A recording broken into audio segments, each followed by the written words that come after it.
Buenísimo. Eh, agradezco Empezamos. agradezco a la Fundación Atlas la oportunidad de esta entrevista y mi saludo a todos aquellos que están participando. Muchas gracias, Ricardo Runza, por esta posibilidad de conversar con vos una vez más sobre un tema que es tan importante para la Argentina, un tema no resuelto, un tema tabú del que casi a veces no se habla, lo tomamos por dado, el tema de la inseguridad, ¿no? Te presento, vos un experto en materia de defensa, de seguridad, una persona que siempre maneja el tema, lo mantiene vivo, muestra lo que a veces se oculta.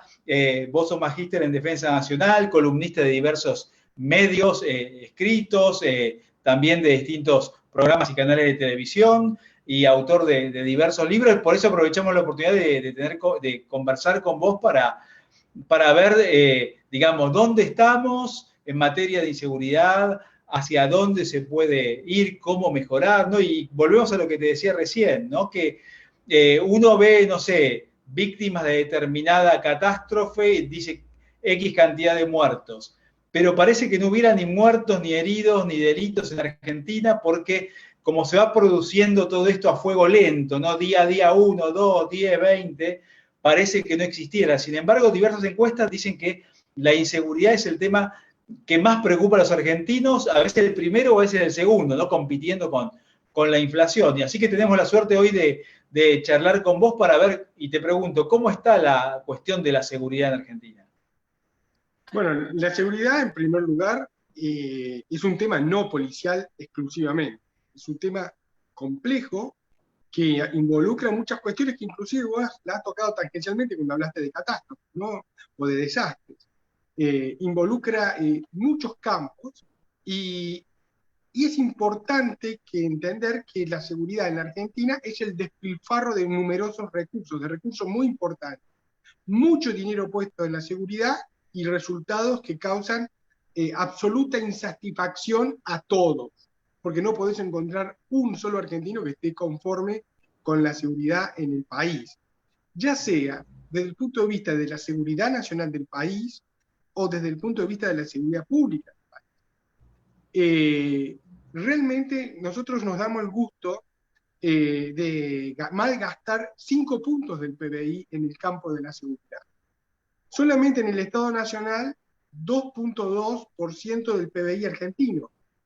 Y en los estados provinciales, la Ciudad Autónoma de Buenos Aires y casi los 2.000 municipios, el resto. Este gasto tan enorme es realmente muy difícil de estimar y de calcular. Yo hice un trabajo con el profesor Thomas Hicks y partimos a través de los gastos de vengado, que pudimos hacerlo en cierta medida con estimaciones más precisas con el presupuesto nacional, pero aún así, siendo ese uno de los mejores presupuestos donde se pueden hacer estudios de detalle a nivel de actividades presupuestarias y programas, con lo cual te permite obtener un grado de detalle organismo por organismo en función de su participación en el sector seguridad del Estado. En el resto de los presupuestos de las provincias y de los municipios, esto es prácticamente un imposible, con la cual uno ha podido tomar algunas estimaciones, extrapolándolas, y ese es el número que nos da de aproximadamente un 5% del PIB, ¿no? Uh-huh. Y yo Y nombré te una cuestión. pregunto, entonces, digamos, el problema no es que no hay plata, porque por lo que vos decís, más de 5 puntos del PBI debería ser suficiente para resolver el problema, o sea que no pasa por una cuestión de cantidad de presupuesto. No, no es un problema de dinero, es un problema de orden estructural que tiene en la seguridad. Porque dinero es suficiente, y es más, te diría que tenemos, podría aventurarme que tenemos más dinero que otros gastados en el término de seguridad, eh, teniendo en cuenta que no es lo mismo la seguridad, por ejemplo, en Chile, que es un país unitario, que en un país como Argentina, que es imperfectamente federal, ¿no? La seguridad es muy sensible a la estructura del Estado, ¿sí? Para tener dos ideas grandes, ¿no? Eh, sobre la seguridad, existe un campo que es lo que se llama el análisis de las amenazas que impactan. en un individuo, en una sociedad o en el Estado, ¿no? Por ejemplo, hay especialistas que se destacan y se especializan en narcotráfico, ¿sí? Y analizan las causas de la amenaza como tal. Pero hay otros que tienen que especializarse en la capacidad que tiene que tener el Estado, ¿sí? Para prevenir, responder y mitigar esas amenazas. Ahora, para hacer estas tres cuestiones, el Estado tiene una constelación de organizaciones, tanto en el Poder Ejecutivo, en el Poder Legislativo, como en el Poder Judicial, en el caso de una república, como en nuestro país. Ahora, cuando esto es un Estado federal, en todos los estados federales, lógicamente hay una estructura de seguridad que se llama sector seguridad, que es del Estado Nacional, de los estados de orden provincial y los estados municipales. Y esto es así en estados como en Alemania, que es un estado federal, o en Estados Unidos, que es un estado paradigmático, paradigma para todos los liberales, ¿no? Esto da lugar a que hay una cuestión muy sensible para entender cómo tiene que estar configurado el Estado para que cada sector seguridad tenga sustentabilidad fiscal. Y ahí es donde tenemos los problemas serios, porque tenemos provincias que no son sustentables fiscalmente, tenemos municipios que no lo son tampoco. Y de esa manera, ese desequilibrio de orden fiscal devenido del desorden estructural territorial con que están diseñados los estados, ¿sí? Ocasionan y generan problemas para poder dar con eficiencia o con eficacia respuesta por parte del Estado, que en definitiva casi todos los liberales coincidimos que en el campo de la seguridad el Estado es un mal necesario, ¿no? Sí, o sea que en el sentido de que vos, a partir de la explicación que vos das, también a nivel seguridad, el Estado nacional, provincial y municipal es un Estado gordo, fofo, grande, incapaz de cumplir con eficacia y efectividad y eficiencia sus funciones. O sea, perdón que insista, ¿no? Pero uno tiende a pensar, no hay recursos, lo que dicen siempre. Sin embargo, hay recursos y energías desordenadas. Sí, pero hay algo más grave que normalmente no se toma en cuenta desde el punto de vista fiscal y de los economistas tampoco lo toman, que es el ordenamiento territorial del diseño del Estado. Vamos, por ejemplo, a la provincia de Córdoba y vamos a tomar algunos ejemplos que van a ser fáciles de comprender por la audiencia. La provincia de Córdoba está dividida en 24 departamentos provinciales. Es una cantidad razonable y organizada territorialmente para poder encontrar en ese nivel departamental una unidad fiscal descentralizada y que sea la última a nivel de Estado. No sé si me explico, ¿sí? Es decir, que ahí debería haber una autoridad política a nivel de departamento para que todo lo que pueda ser descentralizado y que requiere acción directa con el territorio, como la educación, la justicia, la policía, pueda tener una sustentabilidad fiscal acorde a la cantidad de población y a la cantidad de riqueza que se genera en ese departamento provincial, ¿sí? Bueno, en la provincia de Córdoba los departamentos provinciales existen a nivel constitucional, pero no a nivel político, porque la reforma constitucional de Córdoba generó 300 municipios, la mayoría pequeños, que no pueden tener capacidad fiscal para sostener ninguna política pública de las llamadas caras, como es la seguridad pública, o como es la salud, o como es la justicia. Entonces, estas unidades, estas políticas públicas en las provincias argentinas son dadas de manera unitaria por los gobiernos provinciales.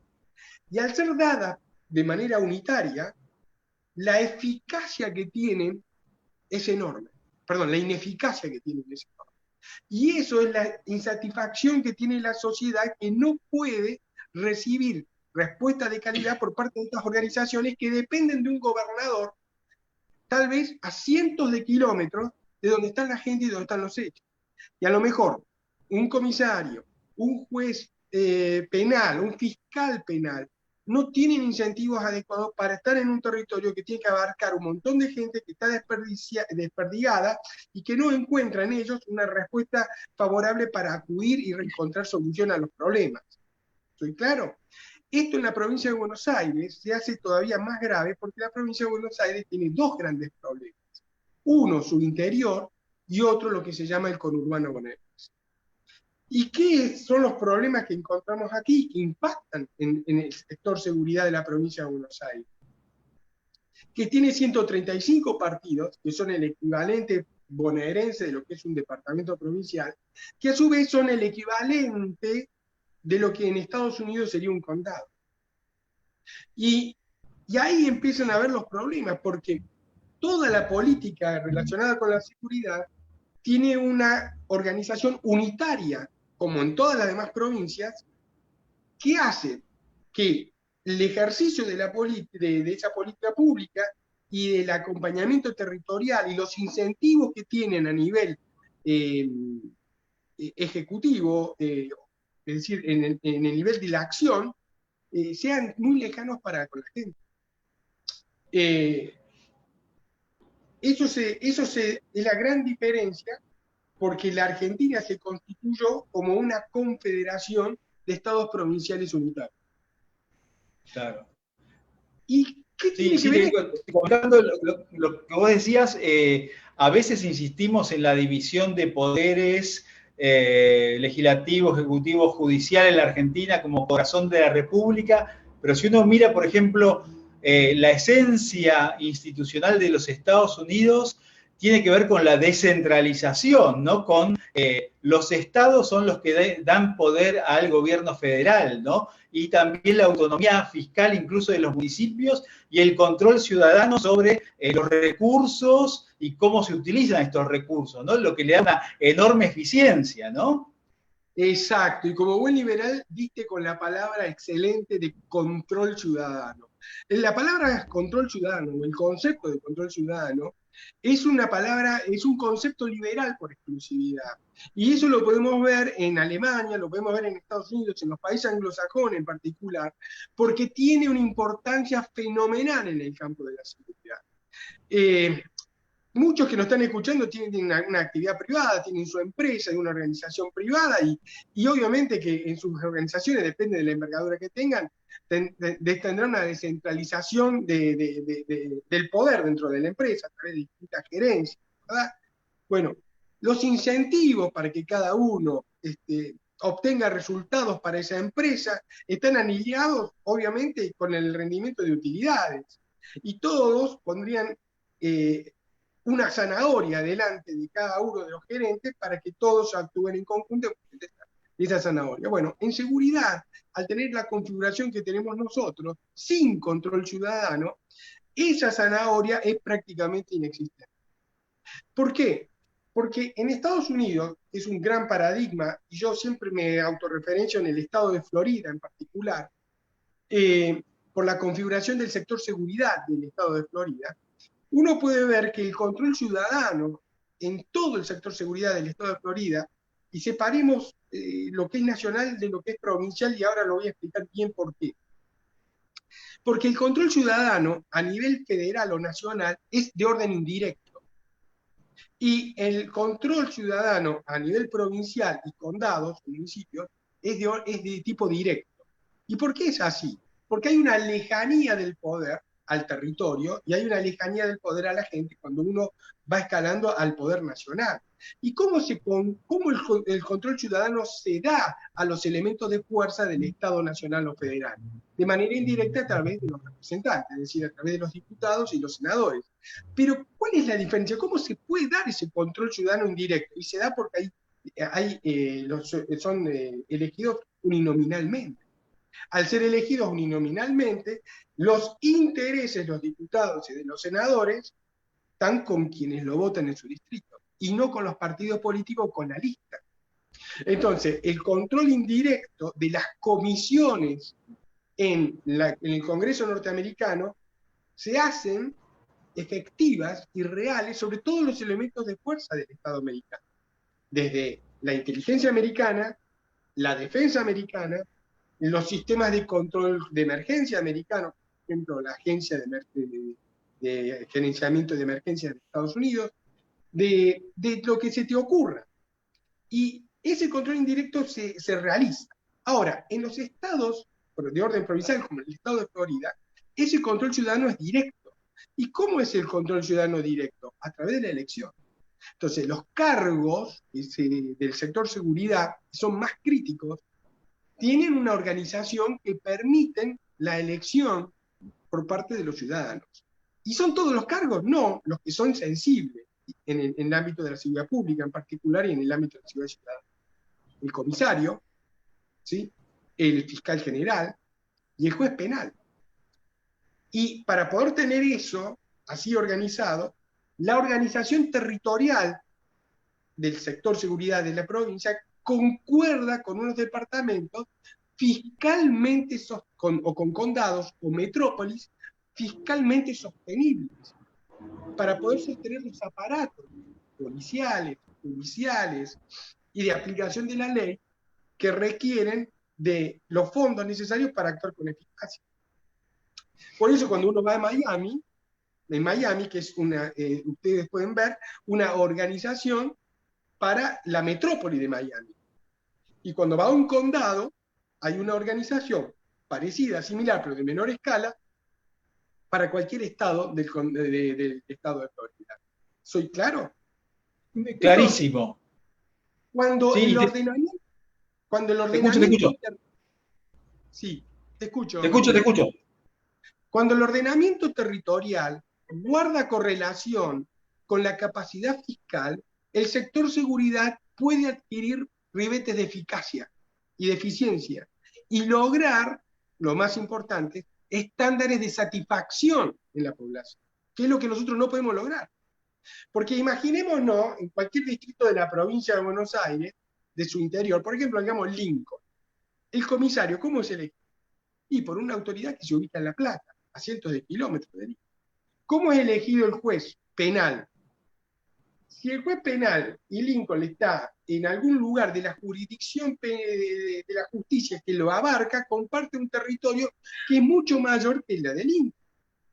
¿Sí? Porque encima las jurisdicciones judiciales, inclusive las jurisdicciones policiales, no concuerdan con los partidos, son más amplias. Entonces, para poderte encontrar una solución de orden judicial de tipo penal, tenés que irte a otra ciudad o a otro partido. No estás cerca de tu casa. Y lo mismo pasa con los fiscales. Son elegidos por otros. Aquí la política elige todos los cargos de orden del sector seguridad. Y la última oportunidad que nos perdimos de tener en la Argentina un leading case, y yo alguna vez escribí sobre esto, fue cuando se reinstala o se rearma el sector seguridad en la ciudad de Buenos Aires, donde ahí Larreta tuvo una enorme oportunidad, que lamentablemente la desperdició, para que el jefe de policía fuera electo por los porteños, el fiscal general fuese electo por los porteños, y los jueces penales en los distintos lugares donde tendrían que estar también fueran elegidos por los porteños. Para ello los mandatos tienen que ser acotados, no pueden ser permanentes. Y el caso americano nos da una idea de cómo se puede hacer, sin que la política se inmiscuya ahí, ¿no? Y pensemos que en el estado de Florida hay muchísimos argentinos que, mientras yo estoy hablando de esto, ellos efectivamente tienen esos derechos, esas obligaciones, y las cumplen. Y no hay ningún tipo de problema. Y no hay ninguna diferencia de instrucción, ni de ética, ni de nada, con cualquiera de los argentinos que estamos acá escuchándome a mí. Inclusive, muchos latinoamericanos con menores niveles de instrucción y de educación de los que nos están escuchando hoy. Y pueden elegir su comisario, pueden elegir su fiscal general, pueden elegir su juez penal. Y el sistema funciona. Ahora, ¿por qué es necesario hacer todo esto? Porque necesitamos alinear los incentivos. Los incentivos tienen que estar alineados para que toda la organización del Estado se mueva en el mismo nivel de incentivos que requiere la sociedad que requiere ese servicio.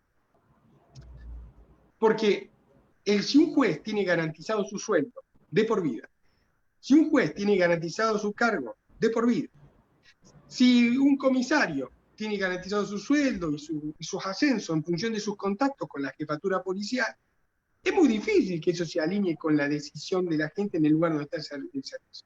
Es decir, que todo el sector seguridad y acá hay un tema muy grave y muy grave para tener en cuenta, el sistema de seguridad argentino tiene una vulnerabilidad extrema, porque no depende de una organización sistémica pensada.